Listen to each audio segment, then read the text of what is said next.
Yang dihormati guru-guru dan murid-murid yang dikasihi sekalian, alhamdulillah bersyukur kita kerana dengan izin Allah Subhanahu Taala, kerana dengan limpah kurnianya kita dapat bersama-sama seluruh warga pendidikan negeri Pulau Pinang bagi menjayakan majlis pelancaran program Galakkan Membaca dan Membaca 10 minit peringkat negeri Pulau Pinang bagi tahun 2026. Hadirin yang dihormati, program ini merupakan satu inisiatif yang amat signifikan dalam usaha kita untuk membudayakan amalan membaca dalam kalangan masyarakat, khususnya warga sekolah.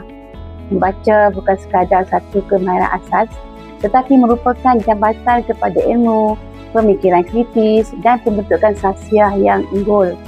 Dalam era globalisasi dan ledakan teknologi maklumat ini, cabaran untuk memupuk minat membaca semakin besar.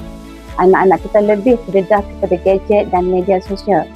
Justru program seperti Jom Membaca 10 minit ini dilihat sebagai satu pendekatan yang praktikal dan berimpak tinggi dalam menyemai tabiat membaca secara konsisten walaupun dalam tempoh yang singkat. Hadirin sekalian, saya ingin menegaskan bahawa usaha membudayakan membaca tidak seharusnya terhad kepada program-program tertentu sahaja, tetapi perlu dijadikan sebagai amalan harian.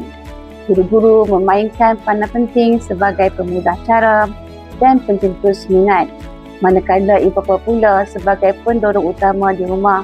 Kita juga perlu memastikan bahawa bacaan yang disediakan adalah menarik, berkualiti dan sesuai dengan tahap umur serta minat pelajar.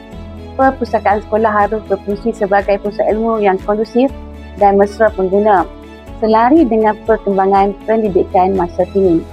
Kepada murid-murid yang saya kasihi, jadikanlah membaca sebagai sahabat karib anda. Ingatlah bahawa bangsa yang berjaya adalah bangsa yang berilmu dan ilmu itu bermula dengan membaca. Gunakanlah peluang ini untuk memperkayakan pengetahuan dan memperluaskan ruang pemikiran anda. Sebelum saya mengakhiri ucapan, saya ingin merakamkan setinggi-tinggi penghargaan kepada semua pihak yang terlibat dalam menjayakan program ini. Terima kasih juga yang tidak terhingga kepada Perbadanan Perpustakaan Awam Pulau Pinang kerana sudi bersama-sama mengangkat aktiviti-aktiviti dan program Galakkan Membaca bersama SSTP Pulau Pinang. Moga kerjasama ini terus bertaup demi anak-anak membaca di Pulau Pinang. Saya juga mengharapkan agar Pulau Pinang terus menjadi negeri kaya, membaca dan berjaya melahirkan seorang tokoh nilam di peringkat kebangsaan. Semoga segala usaha mulia ini akan memberi manfaat yang besar kepada generasi masa hadapan. Dengan lafaz Bismillahirrahmanirrahim, saya dengan ini merasmikan program pelancaran Galakkan Membaca dan Membaca 10 minit peringkat negeri Pulau Pinang bagi tahun 2026. Saya, Puan Nazatul Ashimah binti Abdul Rahman, Guru Besar Sekolah Kebangsaan Minden Heights. Jom membaca dan membaca 10 minit.